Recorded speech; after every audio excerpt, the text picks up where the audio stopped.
de empresarios. Claro. Muchas gracias. Y además, ingeniero industrial, a mucha honra. Y miembro del Alto Consejo Ejecutivo de esta casa, por decirlo tú. Yo, vamos a ver cómo empiezo después de estas dos sesiones, pero debo decir que tengo muchos menos puntos de discrepancia de los que mucha gente puede pensar, porque siempre y cuando estemos de acuerdo que el tema fundamental, el problema fundamental de este país es la falta de competitividad de las empresas y la resultante es un inaceptable paro de 4,5 millones de personas, que es de lo que nos tenemos que ocupar, yo creo que ya tenemos mucho ganado. A partir de ahí, seguramente vamos a discrepar en qué es lo que hay que hacer o cómo hay que hacerlo. Pero si esas premisas estamos de acuerdo en ellas, yo creo que ya tenemos mucho ganado y, sobre todo, si nos ponemos a trabajar en eso y no en temas accesorios, que parece que es lo que hoy prima, y esos divertimentos con que de vez en cuando pues nos divierten, valga la redundancia, nuestros políticos de uno y otro lado. Yo quería, en primer lugar, y quizá debía haber empezado por ahí, dar las buenas tardes a todo el mundo, agradecer al Instituto la posibilidad que me da de estar aquí hoy, y especialmente a Manuel Acero. Ha insistido mucho, hemos cuadrado las agendas y, bueno, yo creo que tenemos un panel en el que seguramente tenemos puntos de discrepancia, pero, insisto, bastantes más puntos de coincidencia de lo que mucha gente puede pensar. Nosotros en el Círculo, y volviendo al tema con el que iniciaba la intervención, el tema de la competitividad nos parece que es fundamental. Siempre hablamos de competitividad en nuestros documentos, en nuestros escritos, en los trabajos, en las ruedas de prensa. Siempre es un tema obsesivo, la pérdida de competitividad de la industria española y de los servicios en los últimos años, hasta el punto que el primer documento que hicimos en el Círculo de Empresarios, siendo yo presidente hace casi 6 años, se titulaba Conciliación y Competitividad, porque estamos seguros, yo por lo menos, de que una buena conciliación hace que una empresa sea más competitiva. Es la manera de conseguir que un montón de gente, un montón de personas, un montón de colectivos a los que les interesa que la conciliación se produzca, acudan a esa empresa, se reclute mejor talento y se sea en definitiva más competitivo. Por lo tanto, son cosas que a veces pueden parecer antagónicas y en absoluto lo son.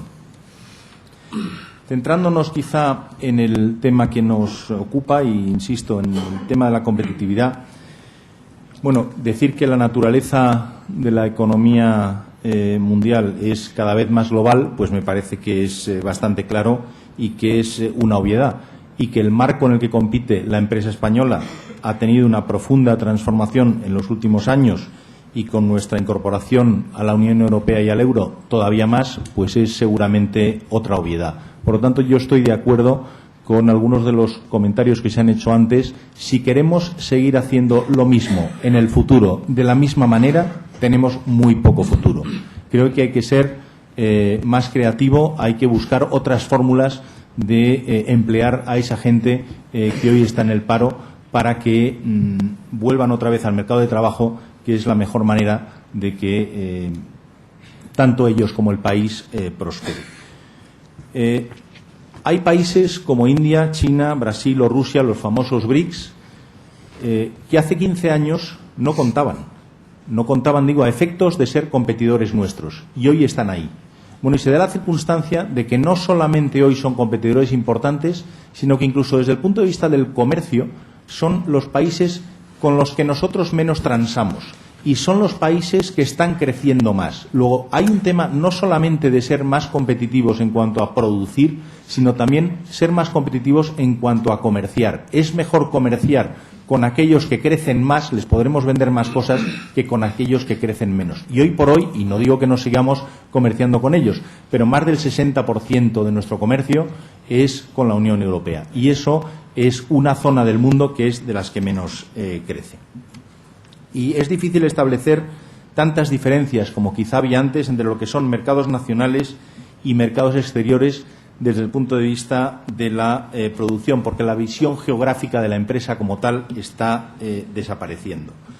Y lo han dicho antes mis predecesores también, se establecen las distintas actividades que conforman la cadena de valor en distintas partes del mundo. Hay una deslocalización y hay una fragmentación de la producción. Pero hay una cosa que es curiosa, y es que la mitad de la actividad mundial de deslocalización se produce en empresas norteamericanas, seguidas de empresas británicas y japonesas. Es decir, que esa deslocalización es un fenómeno propio de economías que son altamente competitivas y altamente innovadoras, que sin embargo siguen siendo muy competitivas. BMW fabrica muchos coches en Estados Unidos y, como se ha dicho antes también, no es que la mano de obra en Estados Unidos sea precisamente barata, quizá es que lo hacen mejor. Y desde mediados del siglo pasado se empezaron a desarrollar empresas multinacionales que diversificaban la distribución de sus productos en primera instancia. Lo primero que hacían es segmentar dónde vendo y cómo vendo. Lo siguiente que hicieron es diferenciar geográficamente la producción. Y entonces producían en un país sí y en otros no. Y antes se ha hablado de un caso concreto, que son las fábricas de automóviles. Yo he vivido en primera persona un éxito de hace ya más de 30 años, casi 40, cuando en España se estableció Ford en Almusafes. Mi padre era el presidente de Ford en aquel momento y yo creo que fue un éxito magnífico de la administración, de los empresarios y de los políticos, en definitiva, y de las condiciones que hicieron que Ford eligiera establecerse en Almusafes en vez de, y evidentemente tenía otras opciones, en otros países que también estaban esperando esa fábrica como agua de mayo. Antes Antonio Cuevas comentaba que ahora lo que se trata, y efectivamente se trata, de ver cómo mantenemos esas fábricas en nuestro país. No sé si fabricando los mismos modelos o fabricando las mismas piezas, pero tenemos que ver en qué podemos ser competitivos para que eso, que fue un éxito entonces, siga siendo un éxito ahora. Y en los últimos años se ha dado todavía un paso más, y es que esas multinacionales se han convertido en lo que se llaman empresas transnacionales. Están buscando las mejores localizaciones geográficas para cada una de las partes, como decía antes, de la cadena de valor. Por lo tanto, están en distintos países estableciendo una cadena de valor con actividades en función de lo que sea más rentable en cada país. Y los países desarrollados han sido los pioneros en la puesta en práctica de esta fragmentación de la producción, que es, yo creo, una necesidad, es una necesidad ineludible. Es difícil ponerle puertas al campo por las exigencias cada vez mayores de competitividad, diferenciando producto y también buscando los emplazamientos más eficientes. Y hay dos dimensiones sobre las que quería hacer referencia. Una es la dimensión geográfica, es decir, si estamos establecidos en un entorno nacional o en un entorno internacional, y otro es la dimensión de propiedad. Y la dimensión de propiedad me refiero a lo que son las opciones de control de las etapas productivas, es decir, externalizar o no. Eso también se ha comentado antes y es función de que, evidentemente, algo que se externaliza nos haga ser más competitivos o no. Si el tema es positivo, intentaremos